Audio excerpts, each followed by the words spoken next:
Hello everyone, আসসালামু আলাইকুম। Welcome to my YouTube channel Swarna's recipes. আশা করি সবাই অনেক ভালো আছেন। আলহামদুলিল্লাহ, আমিও অনেক ভালো আছি। আজকে আমি আপনাদের সাথে শেয়ার করতে চলে আসলাম কাশ্মীরি চিকেন মশালার রেসিপি। কাশ্মীরি চিকেন মশলা কিভাবে সহজে আপনিও তৈরি করতে পারবেন সেই রেসিপি আজকে আমি করে দেখাবো। কাশ্মীরি চিকেন মশলা নামটা কতটা ইউনিক, সেই সাথে খেতেও কিন্তু অনেক বেশি সুস্বাদু এবং রান্নাটাও খুব বেশি কঠিন নয়। চাইলে আপনিও করতে পারেন কাশ্মীরি চিকেন মশলা। আমি এখানে 600 গ্রাম চিকেন নিয়েছি। পরিমাণ মতো লবণ, হলুদ মরিচ গুঁড়ো দিয়ে ভালোভাবে মাখিয়ে নিচ্ছি। চাইলে আপনি এটাকে 2 ঘন্টা পর্যন্ত মেরিনেট করে রাখতে পারেন। আমি এটাকে 30 মিনিট পর্যন্ত মেরিনেট করে রেখেছিলাম। চুলায় একটি প্যান বসিয়ে নিচ্ছি। এখানে পরিমাণ মতো সরিষার তেল দিয়ে দিচ্ছি।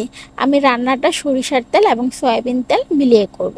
তেল গরম হওয়ার সাথে সাথে চিকেনগুলোকে একে একে আমি এখানে দিয়ে দিচ্ছি। আমি এখানে সম্পূর্ণ চিকেনটা রান্না করব 5 থেকে 6 মিনিট পর্যন্ত। কারণ হচ্ছে চিকেনটা আমি যদি এখানে খুব বেশি ভালোভাবে ফ্রাই করে ফেলি তাহলে এটা অনেকটা শক্ত হয়ে যাবে। যেহেতু এটা পরবর্তীতে আবার রান্না করা হবে, তাহলে আমি এটাকে শুধুমাত্র যেন কোনোভাবে খুলে না যায় সেভাবে আমি এটাকে ফ্রাই করে নিব। আমি প্রতি পিঠ 2 মিনিট করে ফ্রাই করে নিয়েছি।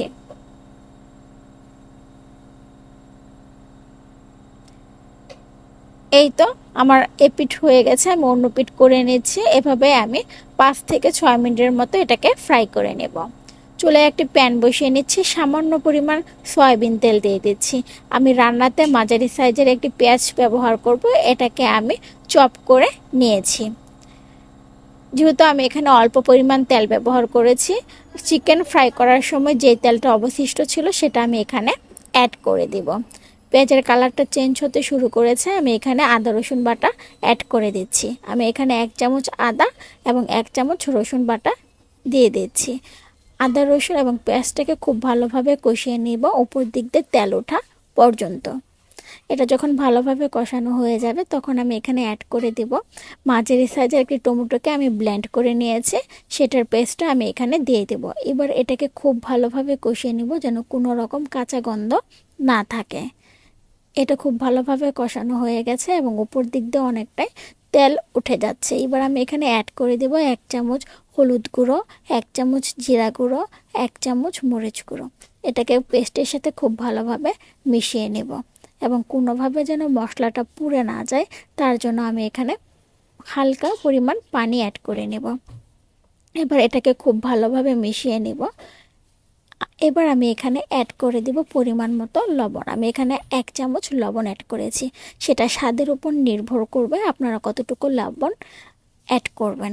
কারণ হচ্ছে অনেকে লবণ বেশি খায়, অনেকে লবণ কম খায়। এটাকে খুব ভালোভাবে কষিয়ে নেব ততক্ষণ পর্যন্ত উপর দিক দিয়ে তেল ওঠা পর্যন্ত। এবার আমি এখানে অ্যাড করে দিচ্ছি 3 চামচ টক দই। এটাকে আমি আগে ভালোভাবে ফেটে নিয়েছিলাম। এবার মশলার সাথে এটাকে খুব ভালোভাবে মিশিয়ে দেব। এটাকে খুব ভালোভাবে মিশানো হয়ে গেলে এবং উপর দিক দিয়ে তেল উঠতে শুরু করলে এখানে আমি আবার অ্যাড করে দেব 1 মগ দুধ। এই তো মশলাটা ভালোভাবে কষানো হয়ে গেছে এবং উপর দিক দিয়ে তেল উঠতে শুরু করেছে। এবার আমি অ্যাড করে দিচ্ছি 1 মগ দুধ। দুধটাকে আমি আগে ভালোভাবে বলক তুলে নিয়েছিলাম। এখানে দুধটা দেওয়ার পর মশলার সাথে ভালোভাবে মিশিয়ে নেব এবং চুলার আঁচটাকে এখানে হাই হিট করে রাখবো। এটা একটা বলক ওঠা পর্যন্ত এটাকে হাই হিটে রাখবো।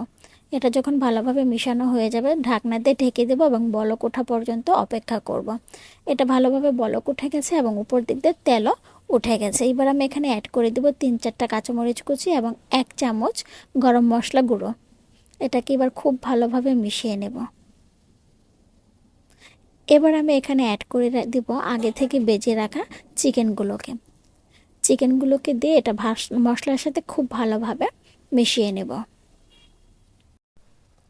চিকেনটার সাথে মশলাটা খুব ভালো মিশানো হয়ে গেলে এটাকে আমি মিডিয়াম আঁচে 10 মিনিটের মতো রান্না করব। এবার আমি এটাকে ঢেকে দিচ্ছি, 10 মিনিট পর্যন্ত অপেক্ষা করব। 10 মিনিট পরে এই তো কাশ্মীরি চিকেন মশলা রান্না প্রায় শেষের পথে। আলতো হাতে এটাকে একটু নাড়িয়ে দেব। যেহেতু এটা রান্নাটা প্রায় শেষের পথে, এবার আমি এখানে অ্যাড করে দেব ধনেপাতা কুচি। আমি এখানে 2 টেবিল চামচ ধনেপাতা কুচি অ্যাড করে দেব। চাইলে আপনারা এখানে ঘিটাও অ্যাড করতে পারেন। হাতের কাছে আমার ঘি ছিল না বলে আমি ঘিটা অ্যাড করতে পারিনি। আপনারা যদি ঘিটা অ্যাড করেন সেটার ফ্লেভারটা অনেক বেশি সুন্দর আসবে। ধনেপাতাটা অ্যাড করার পর এটাকে আমি ভালোভাবে মিক্সড করে দেব। এটাকে খুব ভালোভাবে মিক্স করার পর আমি চুলাতে আর 1 থেকে 2 মিনিটের মতো রেখে দেব।